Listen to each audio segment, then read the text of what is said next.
you look at this, the left-hand one we said, takeaway is still good. So the club's going back there in both cases. In this one it goes back. Going back fine. So takeaway is absolutely fine there over your toe line nicely. Hinging your wrist up correctly, but it's keeping that left wrist a bit flatter. Once it starts cupping, you can see that left wrist now is creating that sort of curve here in the wrist there. As a result of that, now it's too far across the line and a little bit open. Okay, we look at this one here now. With that left wrist position there, that's flatter. So you're, yeah, exactly. It feels to that. It feels like you've gone, like I say, your left wrist is both the square. But that to me is a square club. That left wrist, the club face, and your left forearm are nicely in line. Whereas if we go back to that there, you've got your wrist there, the club there, there. So there's two different sort of positions there. That club's going to come back just aiming this way to the right, unless you do either a lot of hand action, a lot of top shoulder, trying to release the right side more. And again, if the club's travelling further, it's got to catch up.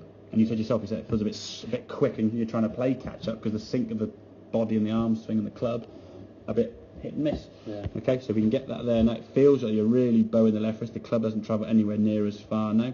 As you bring that golf club down, we can release that club back in the golf ball. That ball is flying to me straight to the middle of the screen. That has hit pretty much there, isn't it? So that to me is a straight shot. The camera gave a bit of a push to the right, which I think is the line of the camera, but it was a pretty straight shot when you get that left wrist a little bit flatter. So that to me that would be ideal. It's a smidgen long. You could argue the camera being a bit lower than your top there, you might get a slight impression, but compared to when you're there, this is not your longest one. You had one before that disappeared behind the back of your head, and it was really long. Okay, so we can get what the sensation would be is a bit shorter, more restricted, the same way we sort of stop your lower half working too much, again the lower half quieter.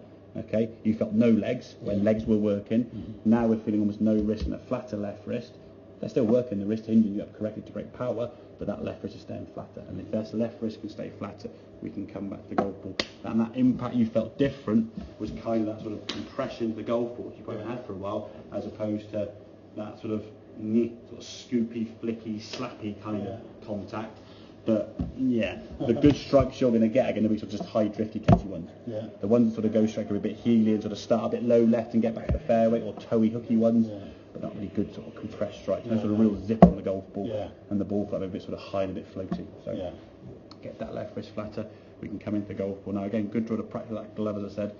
But a ruler or something, I'm playing too sharp and spiky. Yeah, T-peg would do. Yeah, maybe. Yeah, just something. Just so when you make a few swings there now, if you get a wooden ruler, that would be better than obviously the one that you can bend, because you can do that anyway. Okay, get a wooden ruler or something that can be fairly thin, and just do a few sort of small pitch shots, almost trying to put you going to move your wrist away from what that would be. You never will do. You're used to doing this. So moving away from that would be flat. Yeah. To get that left wrist feeling flatter, we can come back to the golf with a bit more compression. That's that sort of, you see on the TV the guys compressing the ball, they're coming down with that sort of hands shaft lean, coming into the impact position they're getting now is going to be this way, the sort of left wrist now nice and flat, as opposed to this sort of motion here. In fact, I need to be thinking flat. Exactly, yeah. So it's flat, exactly, yeah. Okay, makes sense? Yeah, yeah. Good.